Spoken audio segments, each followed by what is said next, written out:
శ్రీకరాద్వైత సద్బోధ సిద్ధినొసగు సద్గురు స్వామి శ్రీ దివ్య చరణములకు వందనము చేసి రచయింతు నొప్పుగాను గీత శతకంబు వేదాంత గోప్య సరణి కల్పనాతీత యోగాత్మ కేవలాత్మ.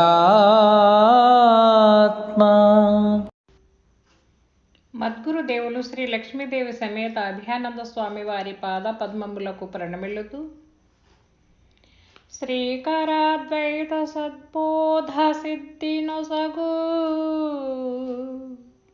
సద్గురు స్వామి శ్రీ దివ్య చరణములకు వందనము చేసి రచయింతు నొప్పుగాను గీత సదకంబు వేదాంత గోప్య శరణి కల్పనాతీత యోగాత్మ కేవలాత్మ.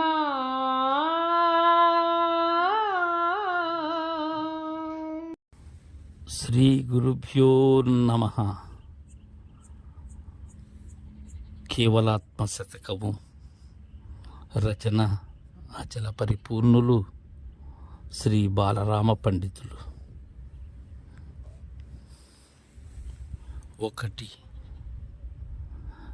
శ్రీకరాద్వైత సద్బోధ సిద్ధినొసగు. బాలరామ పండితుల వారు తను రచిస్తూ ఉన్న రచన గావింపబడినటువంటి కేవలాత్మ శతకంలో మొట్టమొదటి గీత పద్యంలోనే తన యొక్క ఉద్దేశ్యాన్ని చాటుతూ ఉన్నారు. ఇది అచల గురు సార్వభౌములైనటువంటి పూర్వాచార్యుల ఎందరో మనకు తెలియజేసి ఉన్నారు. సరైనటువంటి సాహిత్యాన్ని రచించేటువంటి వారికి లేక బోధను తెలియచేసేటువంటి వారికి ఈ ఉపక్రమము అలానే ఉపసంహారము ఇంకా అపూర్వము అభ్యాసము ఫలము తదుపరి అర్థవాదము వీటి మీద పూర్తి పట్టు ఉండాలి. ఏదైతే తెలియచేయబోతున్నారో దానిని ముందుగా తనలో ఇమిడిపోయి ఉండాలి. అది ఉపక్రమం. ఇది పూర్తి చేసి ఎలా ముగించబోతున్నారో అది కూడా తెలిసి ఉండాలి. అది ఉపసంహారం. ఇలాంటి పద్ధతులు రచనా విధానంలో ఉంటాయి, బోధనా విధానంలోనూ ఉంటాయి. అయితే దీనిలో ఏం చెప్తున్నారంటే శ్రీకరాద్వైత, ఇది దీక్షితుల వారు ఈ ద్వైత అద్వైత విశిష్టాద్వైతములు మీరినటువంటిది పరిపూర్ణ బోధ అని మహాద్వైతము అన్నారు. దానినే కందార్థ రూపములుగా రచించేటప్పుడు వెంకటేశ్వర అవధూత స్వాములు వారు కూడా మహాద్వైత కందార్థములు అన్నారు. ఇంకా బాలరామ పండితుల వారి శాఖలో దుర్గానంద పంచదశి స్వాములు వారు కూడా మహాద్వైత కేసరి అన్నారు. ఇక్కడ శ్రీకరాద్వైత, శ్రీకరము అంటే శుభం కలిగించేటువంటిది అని. ఏం శుభం కలిగిస్తుంది? ఇది బంధమోక్షరహితమైనటువంటి శుభం. అది ఏమై ఉంటుంది? అది నేను ఇప్పటికీ వరకు చెప్పినటువంటి త్రిమతములు కాదు అంటున్నారు. శ్రీకరాద్వైత అనగా పరిపూర్ణ బోధ. అలాంటి సద్బోధ సిద్ధి నొసగు, సత్యమును తెలియచేసేటువంటి బోధ నేను మీకు తెలియచేయ సంకల్పించాను. సిద్ధిని అంటే ఆ సత్యమైనటువంటి సత్యార్థమైన బోధ మీకు ఈడేరేందుకు, అది ఆ సిద్ధి అనేది అనంతమైనటువంటి సిద్ధి. అది దాన్ని పొందాలి అంటే సద్గురు స్వామి శ్రీ దివ్య చరణములకు, సద్గురు స్వామి సత్యమును తెలియచేసేటువంటి వారు సద్గురువులు. సత్యాసత్యములను మనకు చూపేటువంటి వారు. చాలామంది గురువులు అష్టవిధ గురువులు అంటారు పెద్దలు. ఈ బాధక గురువు అని, వేద గురువు అని, నిషిద్ధ గురువు అని, కామ్యక గురువు అని, బోధక గురువు అని, వాచక గురువు అని, సూచిక గురువు అని, కారణ గురువు అని. అయితే ఈ చెప్పినటువంటి అష్టవిధ గురువులలో కూడా ఎవరు శ్రేష్ఠులు అంటే సద్గురు స్వామి, సద్గురువు. వారు ఏంటి, వారిలో ఉన్న గొప్పతనము అంటే యథార్థమైన పరిపూర్ణాన్ని దర్శింపచేసి ఈ మాయారూపకమైనటువంటి ఆత్మ లేక ఎరుకను విడిపించి జన్మరహితునిగా చేస్తారు వారైతే.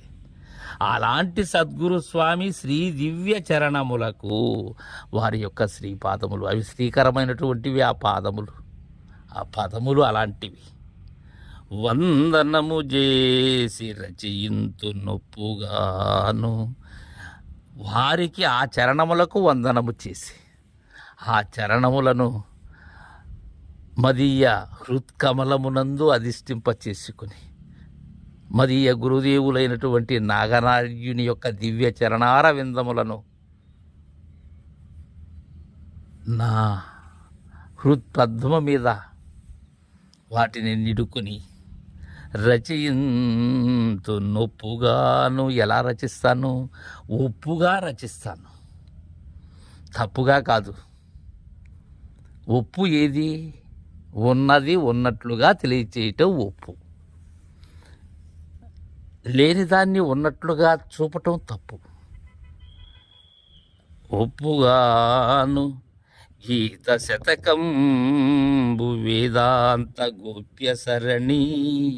ఈ గీత శతకం 112 పద్యములతో రచించబోతున్నాను. ఎలా?